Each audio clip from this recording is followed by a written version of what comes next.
যারা social media use করেন কিংবা নিয়মিত খবর রাখেন, বিভিন্ন নিউজ চ্যানেল পত্রপত্রিকা পড়েন, এসআইআর আবহে হাকিমপুরের নাম সকলের কাছে পরিচিত এবং প্রত্যেক দিন খবরের কাগজে কিংবা সোশ্যাল মিডিয়ায় আমরা দেখতে পাচ্ছি।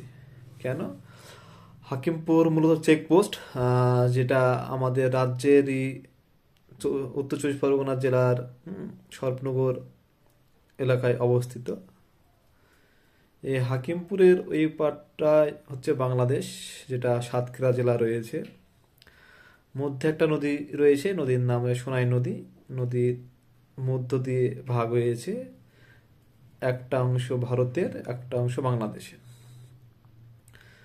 কারণ আমরা বিগত কয়েকদিন থেকে দেখছি প্রচুর পরিমাণে অবৈধ বাংলাদেশি তারা একত্রিত হচ্ছেন, তারা নিজ দেশে ফিরে যাওয়ার কারণে উদ্দেশ্যে। তো বাংলাদেশিরা ফিরে যাচ্ছে, এটা অবশ্যই ভালো দিক, যদিও সরকার কোনো নির্দেশ জারি করেনি। হ্যাঁ, কিন্তু নিজের স্বেচ্ছায় ফিরে যাচ্ছে, যেহেতু তার কাছে বৈধ কাগজপত্র নেই। এটা ঠিক।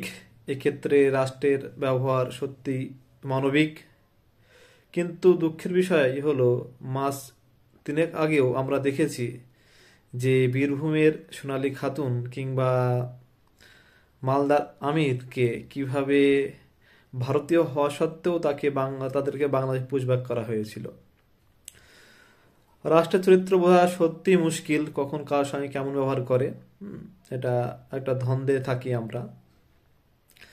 তো এই যে অবৈধ অনুপ্রবেশকারী, এই বিষয়টা নতুন কিছু নয়, গোটা বিশ্বে এই সমস্যা রয়েছে।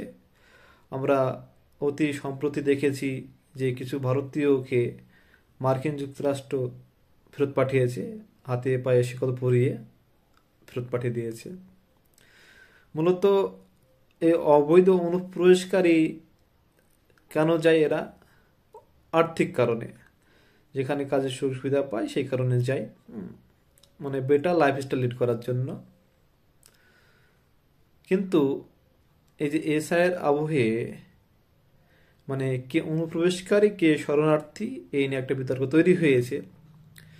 জানি না এই ডেফিনেশন বা এর বিচার বিশ্লেষণ ধর্মীয় দিক থেকে বিচার বিবেচনা করার অধিকার সংবিধান দেয় কিনা, এটা একটা বিতর্কিত প্রশ্ন, সেদিকে যাচ্ছি না। একটা মজার বিষয় হচ্ছে ভারত সরকারের কাছে এমন কোনো তথ্য নথি নেই যে অবৈধ অনুপ্রবেশকারীর সংখ্যা কত। কোনো অফিসিয়ালি তথ্য নেই, কিন্তু রয়েছে, এটা অস্বীকার করার জায়গা নেই। যেহেতু 4-5টা যে সঙ্গে আমাদের বর্ডার রয়েছে, ল্যান্ড বর্ডার, হ্যাঁ, সেখানে না আসার অস্বীকার করার জায়গা নেই। হ্যাঁ, যে সংখ্যাটা আমাদের স্বরাষ্ট্র মন্ত্রীর কাছে নেই যে কি পরিমাণে বা কত সংখ্যক বিদেশি রয়েছে, কিন্তু নেই এমন নয়, আছে, অবশ্যই রয়েছে। যদি না থাকে তাহলে হঠাৎ কেন বাংলাদেশিরা ফিরে যাচ্ছে? তো আমরা রাজ্য রাজনীতির প্রতিনিয়ত শুনি 1.5 কোটি 2 কোটি এরকম অবৈধ অনুপ্রবেশকারী আছে।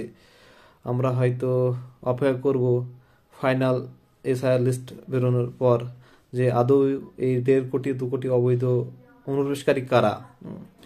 সেই সংখ্যাটা জানার একটা ইচ্ছে রয়েছে।